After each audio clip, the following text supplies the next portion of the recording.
सुप्रभात बच्चों, आज वर्ग षष्ठ को संस्कृत के 6ठे अध्याय से बताने जा रहे हैं। आज लिंग के बारे में बताना है। लिंग किसे कहते हैं, उनके कितने भेद होते हैं,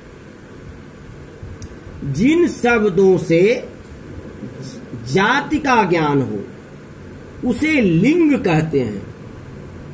संस्कृत में लिंग 3 प्रकार के होते हैं। हिंदी में तो 2 ही प्रकार के होते हैं, लेकिन संस्कृत में 3 प्रकार के होते हैं। नंबर 1 पुल्लिंग, दूसरा स्त्रीलिंग और तीसरा नपुंसक लिंग।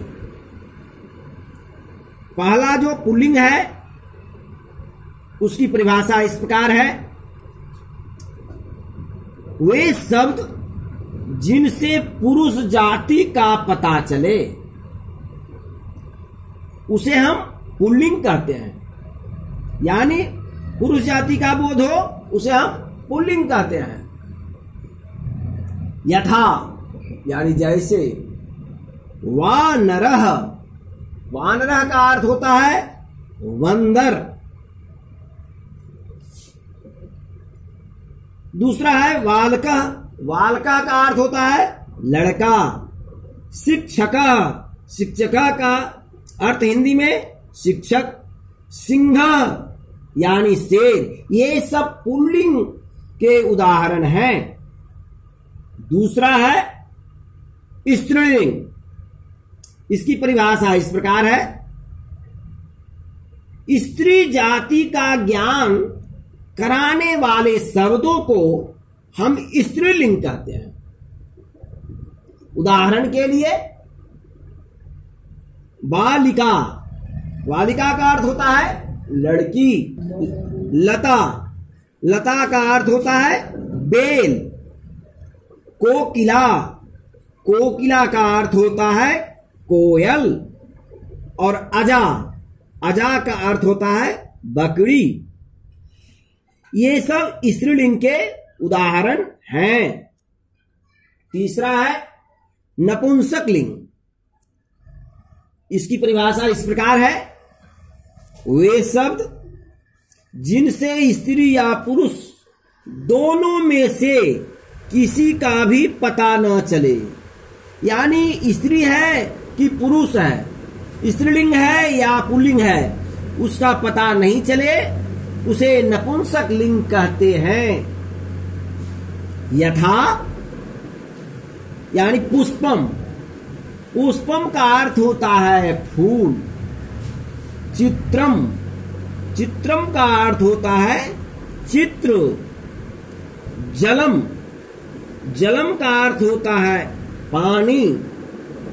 दर्पणम, दर्पणम का अर्थ होता है शीशा।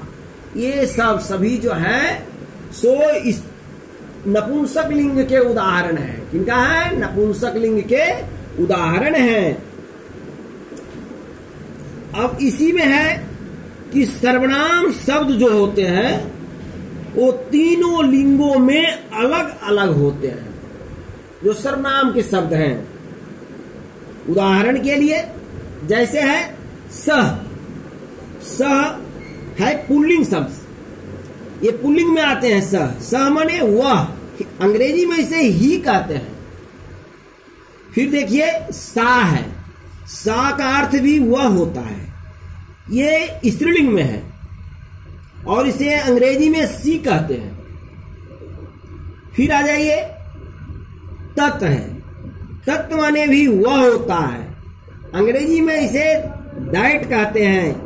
ये सब जो है सो नपुंसक लिंग के उदाहरण हैं। इस प्रकार लिंग में तीनों पुरुष के बारे में, तीनों पुल्लिंग, पुल्लिंग, स्त्रीलिंग, नपुंसक लिंग, तीनों लिंग, 3 पुरुष, 3 वचन, ये सब है। सभी का ज्ञान होना अनिवार्य है।